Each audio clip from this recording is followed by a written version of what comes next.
حضور حضرت موسیٰ علیہ السلام کی قوم بنی اسرائیل تھی، تو اس کے ساتھ یہ یہود کا ذکر آتا ہے. یہ کیا گروپ تھا؟ اس کا کیا ہے پرٹیکولر بیک گراؤنڈ اور کانٹیکسٹ؟ بنی اسرائیل تو قوم ہے نا جی جی.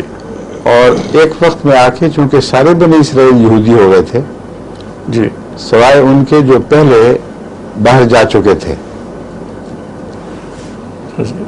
کئی وقتوں میں مختلف پرانے تاریخی طور پر بنی اسرائیل ادھر بکھرتے رہے ہیں. جی جی جی. فرعون سے پہلے بھی یہ قوم ایسی ہے جس نے سفر اختیار کیے ہیں، تو وہ اکا دکا جو ہیں ان کو چھوڑ دیں تو بالعموم جو بنی اسرائیل کہلاتے ہیں وہ سب کے سب یہودی ہو گئے تھے.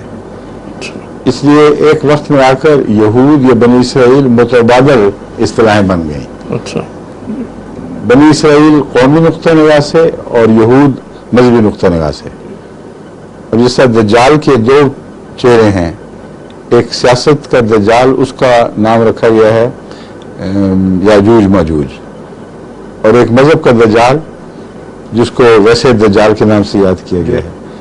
اس میں پادری خاص طور پر وہ جنہوں نے حضرت مسیح کی سچی تعلیم کو بگاڑ کر آپ کو خدا کا بیٹا بنا کر پیش کیا ہے، قرآن کریم ان کو دجال کے طور پر پیش کرتا ہے.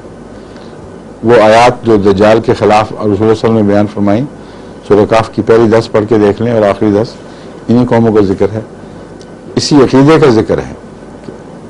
اللہ تعالیٰ کے خلاف انہوں نے اللہ تعالیٰ کے علاوہ انہوں نے معبود بنا لیا ہے. بس اس پہلو سے دو الگ الگ اصطلاحیں بن جاتی ہیں ایک ہی قوم کے لیے ان کے کردار کے لیے.